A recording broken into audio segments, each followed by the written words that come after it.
지난주처럼 마스크를 좀 벗어도 될까요? 네. 네, 그러면 거의 한 2m는 떨어진 걸로 보이니까 전 마스크를 좀 벗어야 제가 마이크를 안 써서 여러분들 목소리가 이래야 좀 잘 들리실 것 같아서 지금 김지호 회사님이 소개해 주신 대로 저번 주에는 우리 이제 개괄적인 우리 중국 현대미술 솔직히 좀 낯설지 않습니까, 여러분들? 그래서 조금 개괄적인 얘기를 이제 처음부터 했는데 지금 제가 조금 일찍 와갖고 여기 위에 봤더니 여기 이제 부산시립미술관 그 소장품으로 위에 중국 작가들 작품이 2점 있더라고요, 3층에. 그래서 여러분들 아마 중국 현대미술 하면 제일 먼저 떠오르는 이미지가 뭐세요? 에? 얼굴. 그쵸. 얼굴이 많이 나오죠, 되게. 얼굴 많이 나오고, 한때 중국 현대미술이 막 이렇게 붐이 일어날 때, 그림 사면 왜 이렇게 돈 된다고. 그런 얘기들 많이 했었어요. 중국 작가들 이렇게 가격이 막 오르고 막 이러면서. 그런 좀 붐들이 있었는데 솔직히 왜 그렇게 됐을까를 오늘은 조금 알려드리려고 해요. 좀 보여드리고 싶었습니다. 그래서 솔직히 우리나라가 이 컨템퍼러리, 모던 아트, 뭐 컨템퍼러리 이렇게 현대 근대 미술 이렇게 얘기를 하는데 우리나라가 훨씬 더 먼저 시작했거든요. 그리고 중국은 문을 닫아 있는 시기가 오래 있었고 저번 주에 보여드린 것처럼 뭐 본격적으로 시작한 건 솔직히 90년대나 들어와서거든요. 80년대도 조금 했지만.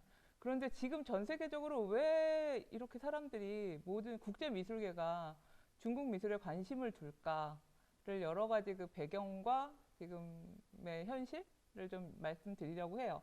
그 전에 제가 저번 주에 이제 앞에 설명을 많이 드리느라고 요번에 전시하고 있는 이 세 작가에 대해서 조금 이렇게 너무 쓱쓱쓱 보고 넘어간 것 같아서 조금만 더 다시 짚어드리면, 그리고 저번 주에 안 오신 분들도 계실지 모르니까 조금만 이제 쓱 짚어드리면, 제일 연장자부터 말씀드리면 이제 주진시, 송동, 그리고 리우웨이 이렇게 있잖아요. 주진시 1950년대생이지 않습니까? 그의 작품을 보면 이제 1979년에 그 처음에 중국 최초의 아방가르드 미술전이라는 싱싱미전의 작품을 출품했다고 했었죠, 저번 주에. 그리고 그 이후에 혼란을 겪으면서 결국 주진시는 독일로 이주를 했고요, 86년에. 그리고 88년부터 베를린에서 있으면서 지금 여러분들이 보시는 주진시의 작품은요, 베를린에 있으면서 많은 영향을 받은 작품입니다. 이 사진은 이제 전시는 되어 있지 않지만 전시되어 있는 사진은 이런 거죠. 지금. 이게 방진 계획 시리즈 중에 하나인데 말 그대로 여기 한자 써드렸잖아요. 방진. 이게 군사 진영 칠 때 하는 얘기거든요. 방진은. 근데 군사 진영이 문제가 아니라 이 주진 씨는 이 방자, 모방할 때 방자도 되고, 그리고 이렇게 본뜨다 뭐 이렇게 할 때도 방자도 되잖아요. 근데 이 방자에 관심을 가졌어요. 88년에 독일에 처음 갔는데 그 전까지 중국에서 본 건 뭐 선전미술 아니면 뭐 책을 통해서 본 인상주의 뭐 이런 것만 봤는데 갑자기 독일에 갔더니 요셉 보이스가 등장을 하는 거죠. 막 그리고 뭔가 물건을 딱 갖다 놓고 그냥 이게 내가 만들지도 않는데 이거 예술이야 이렇게 된 거예요. 그런 예술 조류 소위 말하는 쉽게 말하면 이제 개념 미술, 미니멀리즘, 그리고 독일에서 있었으니까 플럭서스 작품들을 보면서 그 안에서 너무 놀란 거예요. 아, 이런 것도 예술이 될 수 있구나. 근데 오히려 자신과 적합했던 거죠. 주진 씨는 옛날 이제 중국에서 살면서부터 아무래도 중국인이다 보니까 굉장히 오랫동안 동양 철학도 공부를 했고요. 그런 사상이 들어가 있는데 생각해 보면 동양 철학의 그 우주적 세계관, 나와 우주라는 그 관계, 자연과의 관계, 특히 여러분들 도교 이런 데서 얘기하면 이제 자연과의 관계를 많이 얘기하잖아요. 인간과 자연과의 관계. 근데 그걸 서양 사람들이 하고 있는 거죠. 그래서 너무 놀래서 이제 그쪽에 감흥을 받아서 그 다음부터는 회화 작업이 아닌 이런 이제 설치나 행위 작업을 하기 시작합니다. 재미있는 것은 그래서 이제 근데 중국 사람이잖아요. 그러니까 소재는 중국에서 많이 가져와요. 아이디어나. 당연히 뭐 86년에 독일에 갔으니 88년부터 뭐 독일어가 그렇게 유창하지 않았을 거고 당연히 모국어인 중국어가 훨씬 더 익숙했겠죠. 그래서 이 한자를 생각해 보니까 굉장히 논리적이면서도 약간 모순된 점이 있는 거예요. 뭐 방자로 시작하는 단어 뭐 있을까요? 방위? 방향? 그쵸? 이런 단어들 있잖아요. 같이 방자를 쓰는데 생각해 보면 또 서로 관계도 없는 듯도 하면서 있는 듯도 해요. 그래서 세상 모든 것들이 이 연관되는 게 전혀 관계가 없지도 않고 전혀 관계가 있지도 않고 모든 것이 관계되지도 않는 이러한 생각을 갖게 된 거죠. 그래서 이 방진 계획을 시작했어요. 그래서 지금 보시는 이 작품은 이제 베를린에서 한 작품인데 베를린에서는 두 곳에서 했어요. 베를린과 동시에 북경과 베이징에서. 근데 베를린에서는 그 독일 사람들이 쓰는 천 있죠. 그 아마 천으로 이걸 쌓았어요. 이건 천은 쌓고 베이징에서는 종이를 쌓았어요. 여러분 요번에 전시 중에 주진시 전시 중에 그 포토존 있는데 아시죠? 예, 남과 부. 예, 예쁘잖아요. 거기서 딱 찍으면 그거 뭐로 만들었죠? 그치, 종이로 만들었잖아요. 중국 작가들 하는 거 보면 소재를요, 확실히 중국적인 걸 굉장히 많이 써요. 오늘 보여드릴 작가, 다른 작가 중에 한 명인 화약을 갖고 하는 작가도 있고요. 자, 종이 화약하면 뭔가 떠오르는 거 없으세요? 중국이 역사가 오래됐죠, 그쵸? 네. 중국의 4대 발명품 중에 하나잖아요. 이 4대 발명품을 굉장히 많이 활용을 합니다. 중국 현대 작가들이. 그래서 그러니까 계속 동양 사람인데 중국 사람들 평생 거기서 살다가 어느 날 갑자기 뭐 반은 의도했겠지만 반은 또 본인의 의지가 아닌 채로 독일에 가서 많은 좀 다른 걸 많이 느꼈죠. 당연히 언어도 다를 거고 문화도 다를 거고 그런 이질감 그런 데서 느끼는 것을 자신의 작품에 표현하기 시작했어요. 주진 씨가. 그래서 이제 80년대부터 하던 작업들 그리고 94년에 다시 중국으로 잠시 돌아와서 제가 프린트에 써드린 것처럼 젊은 작가들에게 그때까지만 해도 중국에서만 계속 작업하던 작가들은 이런 개념 미술에 대한 인식이 없었어요. 그래서 아무래도 선배격이니까 서양에서 개념 미술 플럭서스의 작품들을 좀 익혀오고 그리고 그것을 전개하기 시작했죠. 중국에서 중국 작가들과 함께. 95년도에 이 작품은 저번 주에 보여드렸죠. 아파트 안에서 아파트먼트 아트 할 때 했던 작품이고요. 그러니까 일상생활에서 쓰는 소재들, 뭐 빗자루, 종이. 제가 굳이 이렇게 한자를 써드리는 이유가, 그렇죠. 언제나 아무것도 없어요. 무상이죠. 항상 아무것도 없어요. 생각해 보면 어른들이 맨날 그런 말씀 하시잖아요. 죽으면 아무것도 못 가져가는데 양말 한 짝을 못 신고 가는데 우리는 참 이렇게 아등바등 사나. 이런 얘기를 하잖아요. 근데 이런 선종이나 도교 사상 같은 데를 이렇게 보면 정말 그냥 인간도 자연이잖아요. 자연 안에 그냥 함께 있는데 우리는 어떻게 굉장히 노력을 하면서 인공적인 걸 만들어내고 있죠. 또 한편으로는. 그러니까 예술의 그런 사상을 같이 접목시키기 시작했죠. 그리고 또 하나는 이제 요셉 보이스의 영향을 많이 받으면서 예술의 사회성, 예술이 사회에서 뭘 할 수 있을까? 그런 거에 대해서도 이제 생각을 하게 되고요. 그래서 우리가 보면 이 주진 씨의 추상 작품을 보면 아까 중국 작가들 뭘까 떠오르세요? 그랬더니 여기 계신 분이 얼굴 이러셨잖아요. 근데 얼굴은 정확하게 구상이잖아요. 뭘 그렸는지는 알 수 있잖아요. 누군지는 몰라도 여자, 아기 뭐 이렇게 알 수 있는데 이 추상회화들은 과연 도대체 뭘 그린 거예요? 이렇게 얘기를 하시는 분들이 계세요. 작가가 생각이 정말 많은 거죠. 그 안에 언어로만 표현할 수 없는 것들이 참 많습니다. 네, 뭐 주진 씨 얘기를 뭐 거의 하면 2시간 넘게 할 수 있으니까 주진 씨의 작품을 조금씩 보면 그래서 제목도 이 시기에는 굉장히 유목민 그리고 망명자 이런 단어들이 많이 들어가요. 지금 보시면 그리고 그 포토존에 있는 그 남과 북 그 작품도 종이로 되어 있지만 그 안에 심이 뭐로 되어 있는지 그죠, 대나무로 되어 있잖아요. 중국 작가들이 또 대나무를 굉장히 많이 쓰죠. 대나무 하면 또 동양의 정신이 있지 않습니까? 우리도 문인화 할 때 이 대나무 많이들 그리셨죠. 그래서 대나무 작품을 굉장히 많이 해요. 조금 이따도 보여드릴 작품들이 많은데 이 작품 보면 자전거하고 자전거 바퀴를 대나무로 쌌잖아요. 그러니까 중국적인 소재도 있고, 근데 자전거 물론 서양에서 발명이 됐어요. 처음에는. 하지만 이 시기 1999년에 중국 도심에서는 가장 많은 교통수단이 자전거였죠. 그래서 자전거 소재로도 많이 하는데 또 하나의 이유는 뒷샹이죠, 역시. 뒷샹이 또 자전거로 그대로 기성품을 갖다 놓고 아 이것도 예술이야 이렇게 얘기한 뒷샹의 영향을 또 많이 받았죠. 유사하죠. 지금 우리 포토존에 있는 작품과. 그러니까 2007년 요 시기부터 2000년대 중반부터 그 전에도 조금 작업하기 시작했지만 본격적으로 이런 물성에 대해서 굉장히 관심을 더 많이 갖고 특히 종이로 갖고 작업을 많이 합니다. 중국적인 소재로. 그리고 또 하나 이제 회화도 하죠. 원래 70년대에 중국에 있을 때는 회화를 하다가 독일에 가서 회화를 처음에는 접었고 그리고 오히려 2000년대 중후반에 가서 다시 회화 작업을 하는데 굉장히 물감이 두꺼워요. 그래서 그 물감의 이 두께가 주는 그 물성, 물체 성질에 대해서 또 관심을 많이 두고요. 그래서 중국에서는 이 주진시의 그림을 보고 두꺼운 그림이라 그래요, 그냥. 두꺼운 그림이라고 표현을 합니다. 여기 제가 저번 주에 기억하실지 모르겠는데 이 작품의 제목이 근데 되게 심오해요. 8,000리 로운 여월이에요. 이게 뭔 소린가? 약간 한자 관심 있으신 분들은 혹시 아실지도 모르겠는데 이 제목 자체도 중국에서 왔어요. 송나라 때 악비라는 굉장히 유명한 장군이 있었습니다. 의로웠죠, 당연히. 그래서 굉장히 정의롭고 싸움도 잘하시고. 근데 자 이런 사람들은 꼭 옆에 누가 있죠? 그쵸. 모함한 사람이 있어요, 꼭 옆에.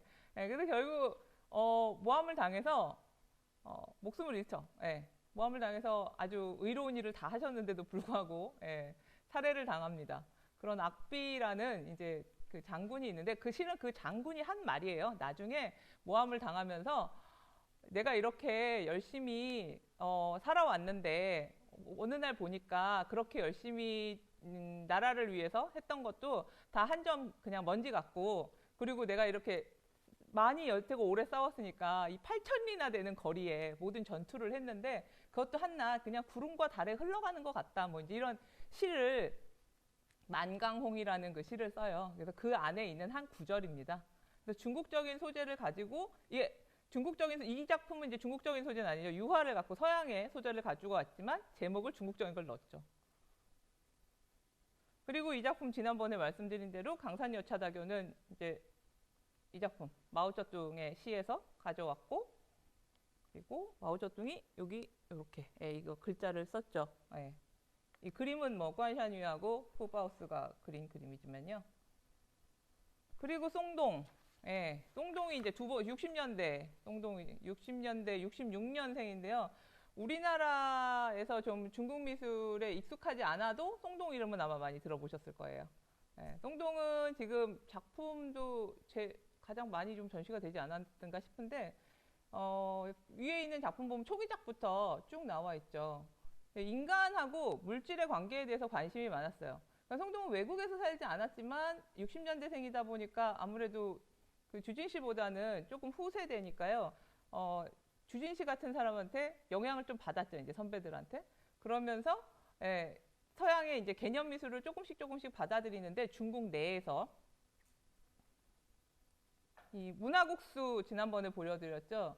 우리 그 쇠단기 있죠. 회사 가면 요즘은 집에도 두시던데 문서 쇠단기 그런 걸로 이게 다 가른 거예요. 초창기에는 손으로 북북 찢어서 만들었었지만 이건 쇠단기로 이제 본격적으로 해서 마치 국숫가락 뽑듯이 쭉 했는데 이 안에 있는 내용들 결국은 다 사라져버리는 이 내용들 그러나 어쩌면 이 공간 안에 남아있는 내용들 남아있을 수도 있고 사라진 것일 수도 있습니다. 이것은 그런 의미들을 담고 있고요.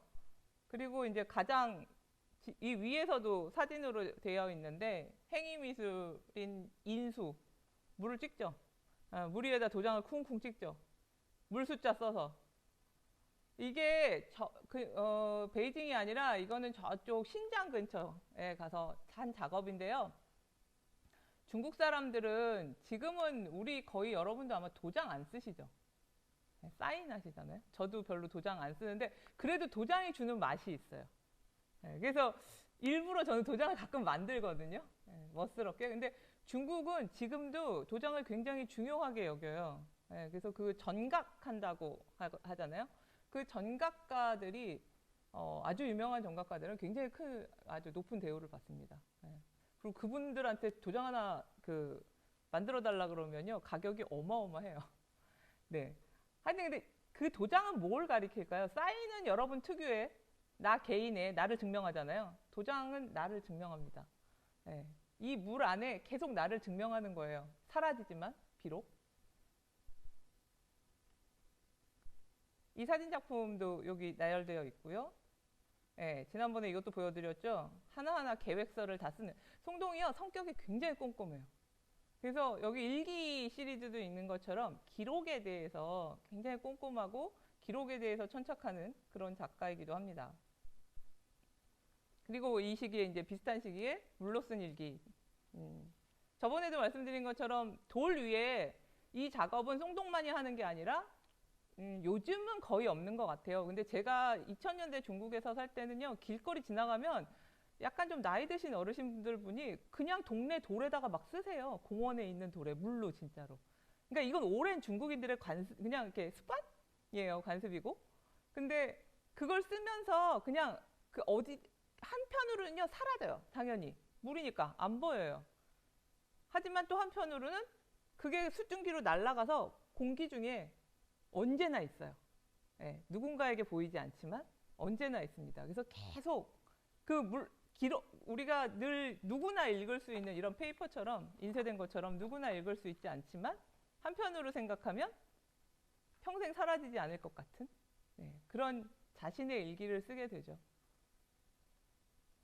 송동이 인간에 대해서 굉장히 애정이 많은 작가예요.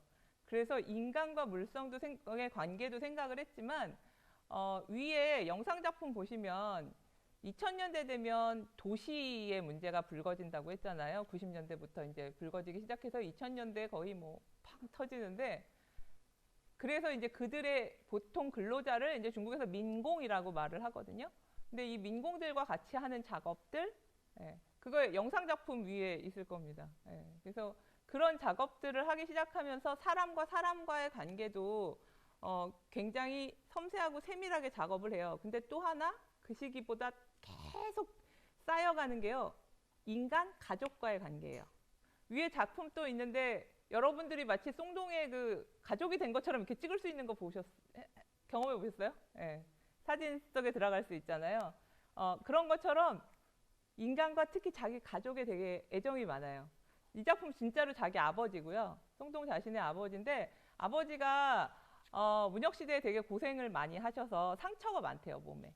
그래서 진짜로 자기는 아버지를 좀 어루만져주고 싶었는데 그걸 이제 작업으로 한 거죠. 굉장히 오랫동안 작업을 했어요. 이 손이 마치 영상으로 빛이 아버지의 몸을 이렇게 쓰담쓰담 해주는 것처럼 이런 작업도 하고 있어서 송동 되게 정말 인간적인 것 같아요. 인간적인 면을 많이 가지고 있습니다. 이 작품이 보면 되게 재미있어요. 절정이죠. 최근작이에요. 우리 여기는 없었던 것 같긴 한데 일기를 이만큼 쓴다는 것을 알 수 있는 게 우리도 여기 위에 전시에 지금 일기 하나하나 있잖아요. 그러니까 옛날부터 이 장면은 여기 이렇게 86년 1월 1일 그리고 그 밑에 이렇게 썼거든요. 근데 그게 실은 송동의 아내도 인시유전이라는 여류 작가입니다. 같은 예술가인데요. 미술가인데 커플이요. 그때부터 어렸을 때부터 커플로 어려서부터 결혼했어요. 그래서 예술가들끼리. 그래서 여기 써 있는 거 보면 나와 인시우전은 1월 1일 우린 서로 사랑해. 이렇게 시작해요. 그래서 이런 소소한 일기들인데 실은 이런 작품들이 어디서 전시되었었냐면 2017년에요. 그 중국에서 전시가 개최되면서 제목이 여기 써 있죠. 불지천명이에요. 여러분 지천명 아시죠? 지천명이 몇 살이죠? 그쵸? 50이잖아요. 너무 공감이 갔어요, 저는. 제가 40이 됐을 때 40이 뭐죠? 그쵸? 불혹이죠. 제가 40을 겪으면서 여기 저보다 윗분들도 계시는데 좀 불경스러울지 모르지만 그래도 어린 분들이 더 많은 것 같아서 제가 불혹이 되고 나서 이런저런 일들을 겪으면서 불혹은 무슨 불혹이야. 이게 또 녹화를 하니까 제가 바른 용어를 쓰겠습니다. 땡땡 이러면서 내가 다혹이야 다혹 이랬어요. 유혹이 너무 많아요. 무슨 40이 된다고 부록입니까? 근데 지천명 50이 되면 하늘의 뜻을 알아요? 아세요, 여러분? 여기 지나오신 분들? 몰라요. 무슨 50이 된다고 하늘의 뜻을 압니까? 작가가 66년생이잖아요. 이 2017년에 딱 50이 됐어요. 자기가 50이 되고 보니까 모르겠는 거예요. 그러니까 당연히 불지천명이에요. 네, 굉장히 공감 가는. 그래서 여기 이제 제가 프린트에는 써드렸는데 한 7가지 주제로 뭐 겨울 경자를 써서 비춰보기도 하고요. 비출 영자를 써서 또 이제 밝혀보기도 하고요. 뭐 이렇게 밝을 명자를 쓰기도 하고 나 아자를 써서 이렇게 여러 가지 타이틀을 주면서 이렇게 전시를 했어요. 알 수가 없죠, 나를. 그리고 마지막으로 이제 가장 젊은 작가 리우웨이인데요.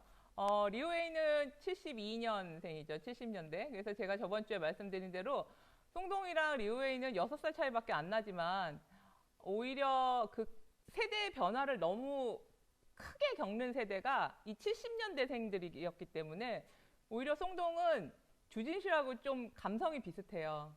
그리고 이 70년대생들은 갑자기 발전한 중국의 경제, 문화, 그리고 외국에서 들어오는 문물들 이런 거에 변화를 느끼면서 그런 혼돈 속에 변화하는 도시 그런 것을 가장 크게 느낀 세대들이에요. 그래서 우리 왜 세대 차이라 그러면 뭐 제너레이션 갭이 크다 막 이러잖아요.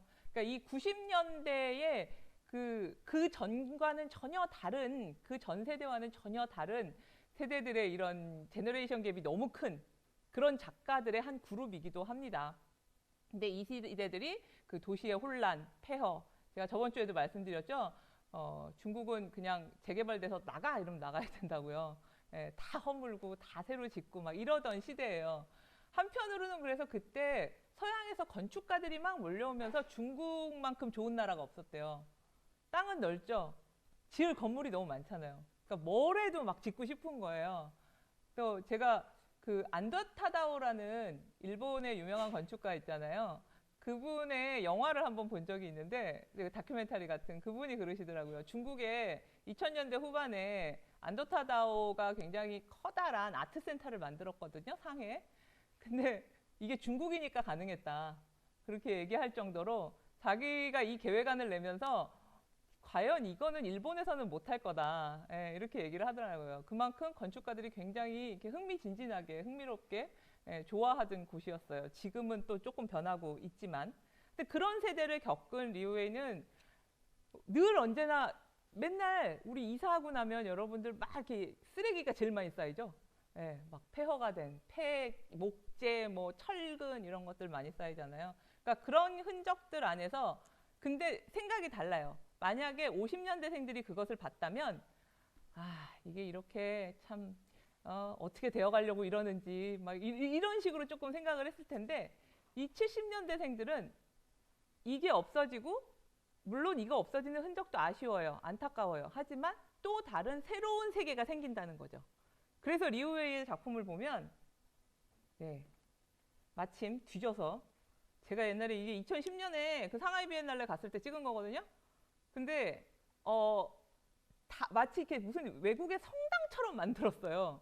성당 탑처럼 이렇게 뾰족하게 만들었는데 이게 원래는 중국에서 다 그냥 무너져간 폐 건물 안에 있는 목재 가지고 만든 거예요. 그리고 거기다 이제 알록달록하게 색칠들을 했죠. 조금 뒤에 이제 계속 말씀을 드릴 거, 요번에 이제 국제화에 대해서 말씀을 드릴 거잖아요. 그래서 중국 현대미술이 어떤 경로를 거쳤나를 보여드릴 텐데, 지금 요거 그 중간에 왜 말씀드리냐면, 이 상하이 비엔날레가 이 2010년만 해도 불과 10년 전이잖아요. 젊으신 분들은 10년이 크죠. 크죠. 10년 짧습니다. 굉장히. 그 2010년이 불과 10년 전인데, 요때만 해도 지금의 그 장소가 아니었어요. 여긴 상하이 미술관에서 했는데 지금은 여기서 하지 않아요. 그래서 일부러 말씀을 드린 거예요. 지금은 다른 장소에서 하거든요. 그럴 만큼 변화가 빨라요, 굉장히. 리오웨이, 플라토 미술관, 서울에 있던 그, 지금 없어졌죠. 삼성에서 하던. 그 플라토 미술관이 문 닫으면서 마지막에 가장 사라지기 직전에 전시했던 작가죠. 한편으로 의미가 있었던 것 같아요. 플라토 미술관이 사라지고, 근데 거기에 폐허의 목재를 가져와서 새롭게 만들어낸 리오웨이의 작품. 좀 의미가 있다고 생각했어요, 전 그때. 예. 근데, 뭐, 하찮은 실수인가? 뭐 그렇게 번역을 했어요. 그때 이 작품에 대해서 거기 큐레이터 분은. 근데 저는 그냥 제 나름대로 이렇게 번역을 했습니다. 예. 그게 중국어의 의미가 약간 단지 이건 실수였어. 약간 이렇게 뉘앙스를 받았어요. 자, 그러면 우리 이 세 작가의 작품들이 이제 배경을 이룬 80년대, 저번 주에 80년대부터 봤잖아요. 요번에는 이제 90년대 후반 그리고 2000년대를 볼 텐데, 잠깐 상기시켜드리는 의미에서 저번 주에 말씀드린 이제 89년에 중요했던 중국 현대예술전을 잠깐 돌아봐서 말씀드리면, 6.4 천안문 사태 직전에 일어났죠. 이게 2월에 전시가 되었기 때문에 어떻게 보면 조금 럭키하다고도 할 수 있었었는데, 이 중국 현대예술전에서 처음으로 작가들이 이제 선전미술이 아니고, 그리고 너무 외국 사람들이, 서양 사람들이 얘기하는 인문학적 사상 갖고만 이야기하는 것도 아니고, 자신들이 이야기하고 싶은 지금 현실을 논했는데, 거기에서 가장 주목을 받았던 작품, 이 작품과 이 작품이었다고 말씀드렸잖아요. 그래서 실제로 총을 쏴서, 이 샤오루의 작품을 실제로 총을 쏴서 그 이후로 중국에서 이제 좀 행위예술을 하기가, 공공기관에서는 행위예술을 하기가 쉽지 않았었다고 말씀드렸고요. 그리고 이 작품이 어떻게 보면 오늘의 타이틀 국제화에 정말 이렇게 불씨를 지펴준 작품이에요.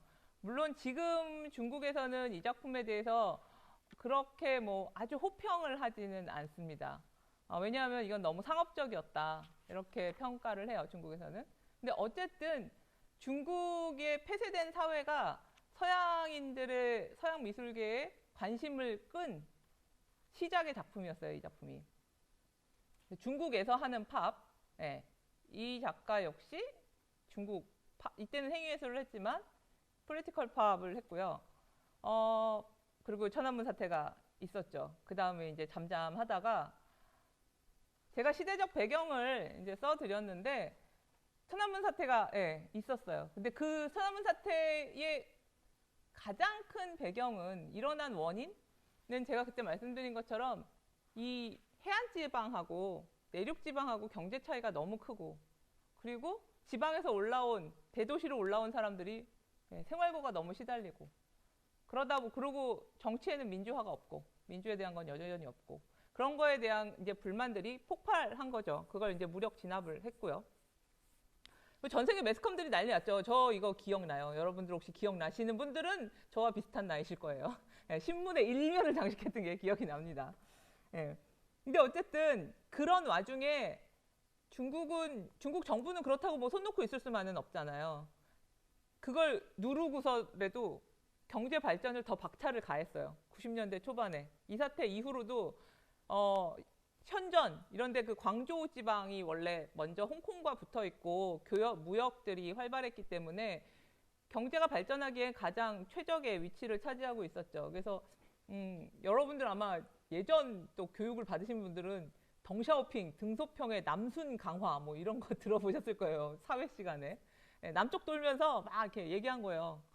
우리 투자해야 되고, 투자 받아야 되고, 우리 이제 열심히 경제를 일으켜야 되고, 덩샤오핑이 직접 남쪽으로 가서 활발하게 이렇게 설득을 했죠. 그래서 결국 이 시기에 뭐 다들 또 잠잠해졌어요. 이제 조용하면서 경제 발전을 우리는 으쌰으쌰 해야 돼, 이렇게 됐는데, 사람들의 그렇다고 생각이 없어지진 않아요. 그러다 보니 사람들이 어떻게 문혁이 끝났는데, 문화대혁명 끝났는데 우리 먹고 살기가 더 힘들지? 경제가 발전한다는데, 자본이 들어왔는데도 난 먹고 살기가 더 힘들지? 이러다 보니까, 왜 우리 지금 먹고 살기 힘들면 옛날이 더 좋아 보이잖아요. 그냥 옛날이 더 좋았어, 막 이러면서. 옛날이 누구예요, 얘네들한테? 그죠, 마오쩌둥이죠. 그래서 90년대 초반부터 갑자기 막 마오쩌둥 열풍이 다시 일어나요. 그 전까지만 해도 마오쩌둥이 문화대혁명은 마오쩌둥의 과오였어. 이렇게 되면서 마오쩌둥의 어록, 책 이런 것들 다 금서로 지정이 됐었거든요. 근데 다시 출판이 되는 거예요. 마오쩌둥 어록이. 그러면서 갑자기 아, 마오 시대가 좋았던 것 같아. 이제 이렇게 되는 사람들도 있고 서구의 사람들도 마오쩌둥의 사상에 관심이 생겨서 마오이즘을 궁금해하고 그러다 보니까 근데 이 마오에 대한 게 예전처럼 뭐 절대적인 우리의 지도자 이런 게 아니라 마오를 좀 더 친근하게 대하기 시작하는 거죠. 마오쩌둥을. 그래서 아까 보여드린 그 정치파 파트에서 마오의 이미지를 가져오기가 더 용이했다고 볼 수 있습니다.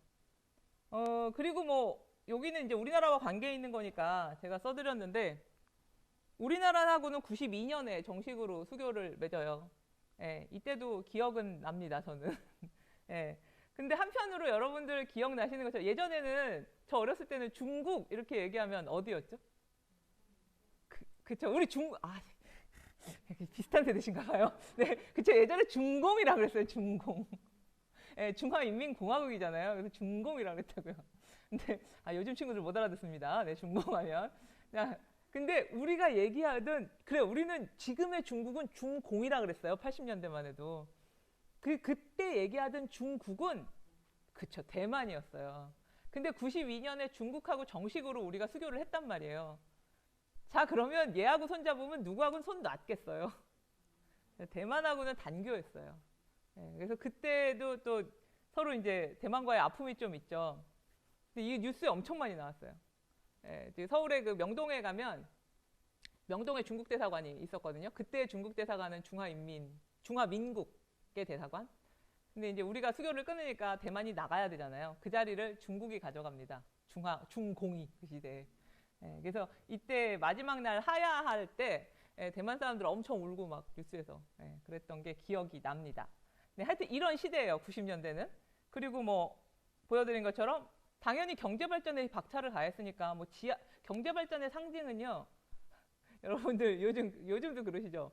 다들 뭐 어디가 집값이 오를 것 같아. 뭐 이러면 지하철역이 어디가 뚫리지? 그죠? 예, 이 교통이 발달을 한다는 건 그 도시의 경제가 굉장히 발달을 한다는 거잖아요. 예, 상해에도 지하철이 생기고 그리고 광저우에 지하철이 생기면서 그게 홍콩까지 이렇게 연결이 되죠.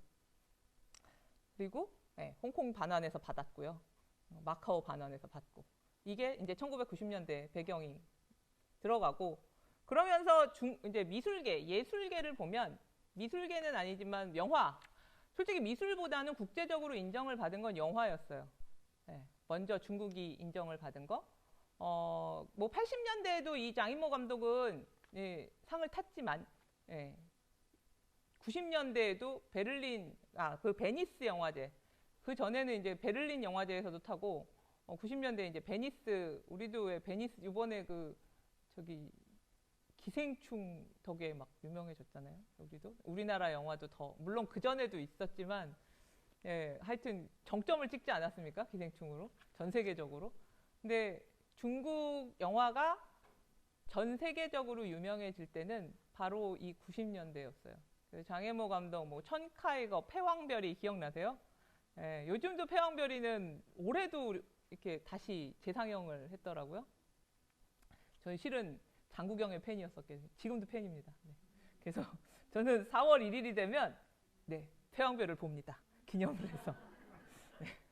그리고 뭐 근데 이제 대부분 이 시대에 장혜모 감독 특히 이제 영화를 보면 뭐 예전에 37년에 중일 전쟁이나 아니면 그 뒤로 와서 이제 문화대혁명 이런 중국적인 소재를 가지고 많이 작업들을 하죠.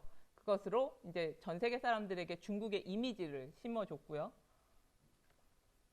그리고 이 시대에 가장 이제 이 90년대 미술계의 큰 일은 처음으로 서양 큐레이터들이 들어와요, 중국으로. 중국이 나가는 게 아니라 들어와요.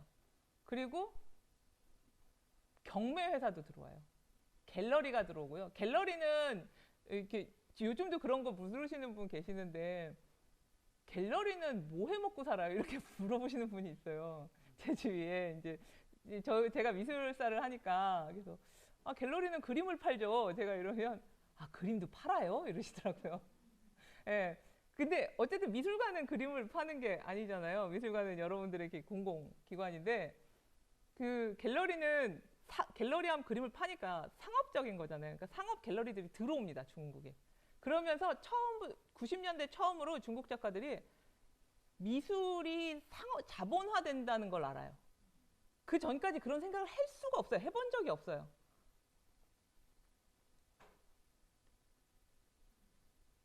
가장 처음에 중국에서요, 열린 그러니까 비엔날레라는 걸 처음 시작해 보는데 이게 이름만 비엔날레지 요즘 이제 좀 달라졌는데 하여튼 처음에 국제 행사를 시작해 봤어요.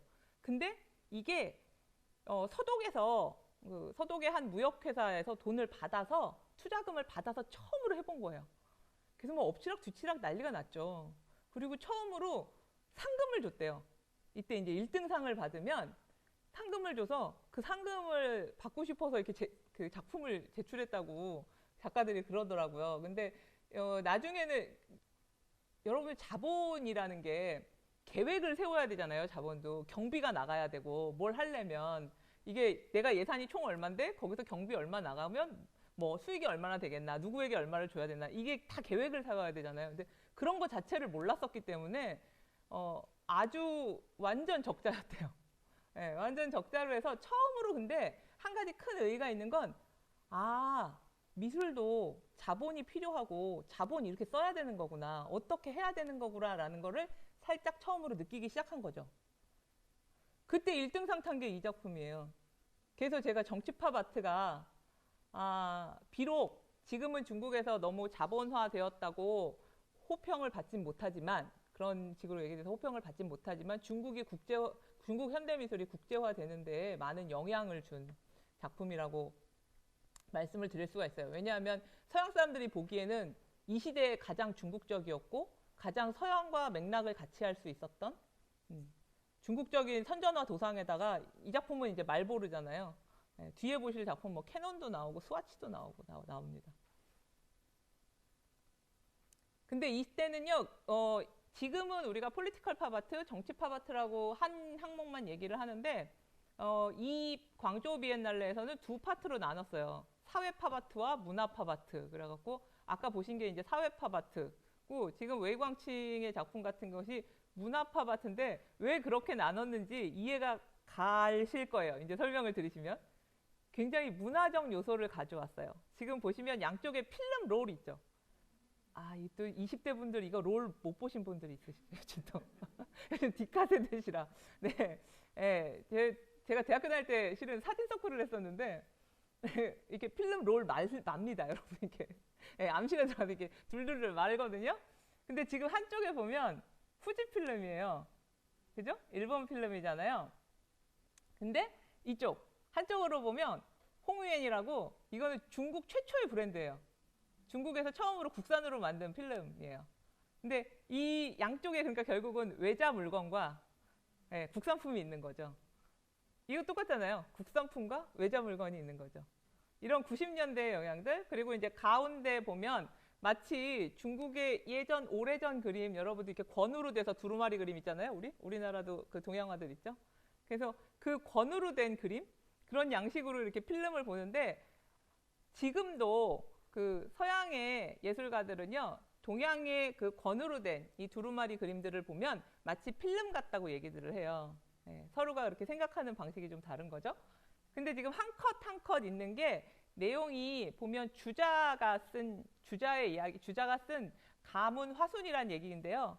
말 그대로 그냥 가정에서 겸손하게 살아야 되고 사람은 덕을 쌓고 쌓아야 되고 뭐 이제 이런, 그러니까 가정을 다스리는 격언, 그래서 치가 격언이라는 데 안에 있는 내용이거든요. 그걸 한 컷 한 컷 그렸고 밑에는 보면 벽돌로 돼 있어요. 붉은 벽돌. 중국 가면 많이 볼 수 있죠. 차이나라는 장벽이 있는. 이런 걸 발로 이제 대중적인 소재를 가지고 오면서도 중국의 문화적인 코드를 담아낸, 그래서 이걸 이제 문화 팝아트라고 했는데 이 두 작품이 그 당시에는 이제 92년에 팝아트로 기록된 작품들입니다. 그리고 이제 아까는 내부에서 하기 시작했는데 90년대 이거는 제목은 후 89인데 말 그대로 후 89니까 90년대예요. 근데 93년에 실은 이 전시가 후89 중국 신예술전이 어디서 있었냐면 홍콩에서 있었어요, 실은. 예, 홍콩은 이때는 아직 반환이 안 됐죠. 그리고 지금도 반환은 됐지만 물론 홍콩 사태가 요즘 좀 몇 년 동안 계속 심각하죠.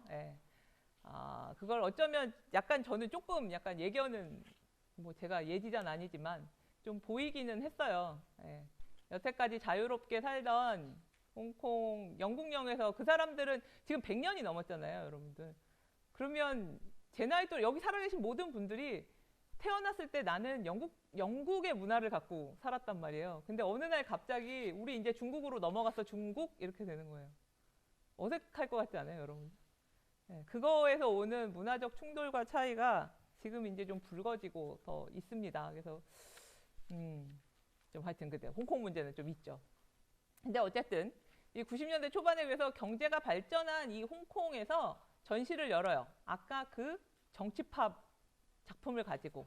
그리고 정치팝만 가지고 간 게 아니라 이 사람이 이제 그때 리시엔팅이라는 사람이 그 큐레이터거든요.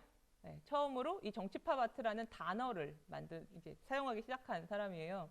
근데 느낀 거죠. 이런 코드가 아무래도 이 중국 미술을 국제사회에 알리는데 가장 핵심적인 이렇게 키워드가 되겠다는 걸 이 리시엔팅은 그때 감지를 했던 거예요.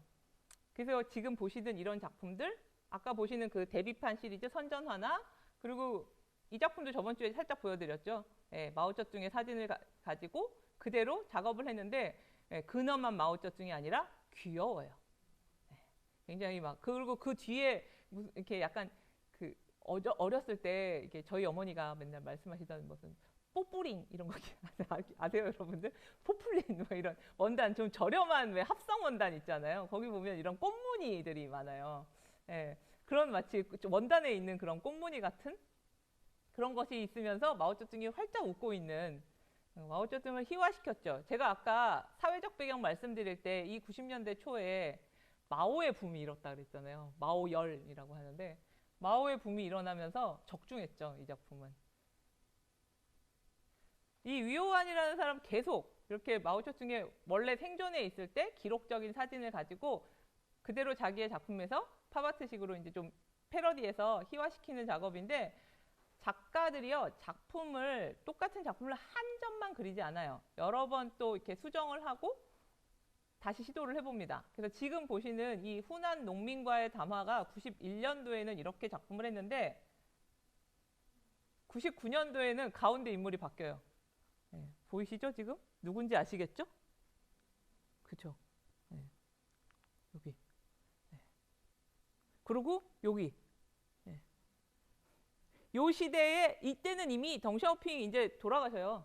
돌아가실 때 그 다음을 이어받는. 근데 이 그림이 바로 타임지 표지에 나와요. 아시아판에. 그러면서 세계적으로 지금은 다 인터넷으로 보시잖아요, 여러분들. SNS 보시고. 근데 그래서 잡지가 많이 안 팔린대요. 신문도 많이 구독 안 하시잖아요, 페이퍼로는. 그죠? 근데 이 당시만 해도 가장 큰 홍보의 수단은 잡지였어요. 잡지, 신문, 이런 인쇄 매체잖아요. 인쇄 매체의 파워가 엄청났죠. 그래서 이 전시는요, 90년대 이 홍콩으로 시작해서 미국, 호주, 캐나다, 순회 전시를 거의 한 10년을 돌아요. 그러다 보니 서양 세계에서 중국 애들이 되게 재밌는 거 하네? 이렇게 된 거죠. 그러면서 이 작품뿐만이 아니라 중국에도 그럼 이런 예술을 하는 작가들이 있구나. 우리가 여태까지 알고 있던 선전미술이나 이런 게 아니라 이런 또 새로운 작품을 하고 있는 작가들이 있구나에 관심을 두게 되는 거죠. 같이 정치팝 아트 하는 그 계열의 작가인데 좀 전에 보여드렸던 이렇게 89 그 현대예술전에서 빨간 옷 입고 발 씻는 거 했던 거 기억나세요? 그 작가예요. 그때는 행위예술을 했는데 여기 이제 정치팝 아트를 하기 시작하면서 이 작가는 이게 마오예요, 실은. 귀엽게 생겼죠? 볼에 연지 찍고? 그래서 연지 시리즈예요. 근데 마오를 약간 여성화, 좀 이렇게 중성화 시켰어요. 그러면서 실은 이 작가는요, 지금 어떤 작업하고 있냐면 굉장히 생물에 관심이 많아요. 살아있는 곤충. 예. 그래서 곤충이나 생물 이런 거에 관심이 많아서 그 생물의 생식기를 이렇게 접합하는 이런 작업들을 하는데 최근에 제가 본 작품은요. 좀 약간 징그럽다 그러시는 분들도 있었는데 머리는 곤충이에요. 이렇게 상반신은 이게 인어도 아니고 참 상반신은 곤충인데 하반신은 인간 다리인데 막 날아가는 막 이런 조형물 작업도 하고요. 그래서 좀 이제 약간 인간의 DNA 같은 것도 되게 관심이 많아요, 이 작가는. 그래서 솔직히 이때는 이제 아마도 마오 열풍이고 그래서 아이콘을 이제 마오로 잡았는데 그 이후는 그렇게 마오를 열심히 작업하지는 않습니다. 뒤에 지금 배경은 상해 와이탄이에요. 가보신 분도 계실지 모르겠지만 왜 상해는 우리나라 죄송해요. 제가 부산을 잘 몰라갖고 부산의 비유를 못하고 자꾸 서울의 비유를 하는데 서울은 이렇게 있으면 강이 중간으로 이게 한강이 흐르고 강남과 강북으로 나눠지잖아요. 근데 상하이는 보면 이렇게 있으면 이렇게 세로로 나눠져요. 그래서 동하고 서로 나눠져서 푸서하고 푸동으로 나눠지거든요. 푸동이 약간 강남 같은 개발하는 여기 부산 하면 요즘 해운대 그런 데인가요? 네, 해운대가 그리고 구도심 같은 데가 푸서 같은 데입니다. 근데 여기는 이제 그 강이 흐르는 중간 지점이죠. 와이탄. 네, 이거는 여러분들을 살짝 상기시키기 위해서. 네. 제가 이거 찍은 건데요. 이럴 정도로 마오가 이제 희화됐다는 거예요. 딱 보면 이제 마오 떠오르잖아요. 머리 모양이. 여기 뭐 하는 데일 것 같으세요? 밤에 찍었거든요. 술집이에요, 술집. 네, 바예요, 바. 바인데 이름이 마오예요.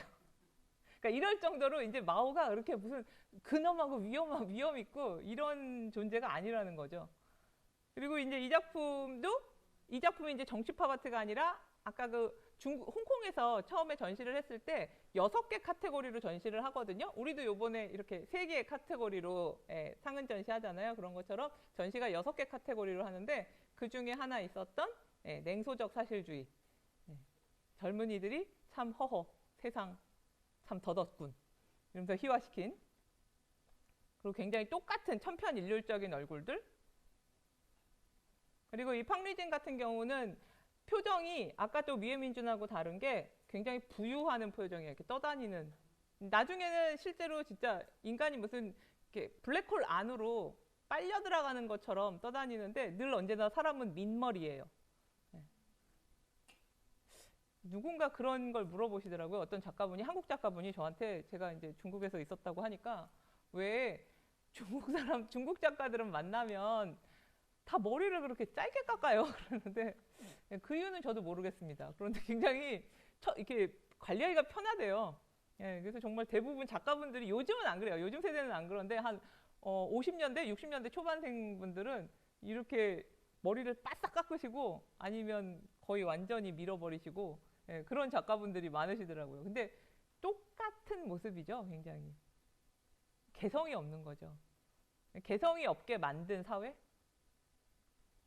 이 같은 파바트하는 이때 이제 정치 파바트 작가로 분류됐었는데요. 합창할 때 지금 가운데 누가 비어 있잖아요. 지휘자가 없는 합창은 어떨까요? 다들 열심히 부르고 있는데 지휘자 없습니다.